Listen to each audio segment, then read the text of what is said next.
మామ అనకాపల్లిలో నూకాలమ్మ మాలాధరణ ఊరేగింపు అంటే ఎలాగుంటదంటే కాంతార నుంచి కాళీమాత వరకు మరుగుజ్జుల నుంచి తప్పుడుగుళ్ళ వరకు పలు రకాల వాయిద్యాలతో సాయంత్రం అమ్మవారి ఊరేగింపు అయితే మొదలైపోతుంది. అక్కడ తాత డాన్స్ నుంచి తాత డప్పుల వరకు పులి బొమ్మలతో పాటు పులి వేషాలు కూడా ఇంకా మొదలగు చాలా రకాలైన విశ్వ వాయిద్యాలతో అమ్మవారి ఊరేగింపు అయితే జరుగుతుంది. ఇది కేవలం ట్రైలర్ మాత్రమే మామ. ఇది అనకాపల్లి నూకాలమ్మ మాలాధారణ ఊరేగింపులో ఒక భాగం. నెక్స్ట్ కొత్త అమావాస్య జాతరగా అయితే అనకాపల్లి ఉత్తరాంధ్ర అంతా రచ్చ లెగిసిపోతుంది.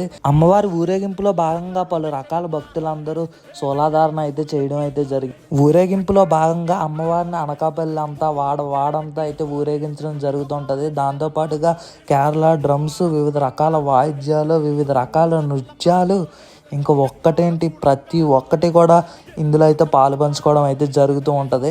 ఊరేగింపులో భాగంగా ప్రథమ 3 ఘటాలు ముందు రోజు రాత్రి ఘటాల తల్లులు ఇంట్లో పూజలు చేసి ఆ 3 ఘటాలు అమ్మవారి దగ్గర పెట్టి పూజలు చేసి తర్వాత అన్ని ఘటాలు అమ్మవారి ఊరేగింపుతో తీసుకెళ్లి ఊరేగించడం జరుగుతుంది.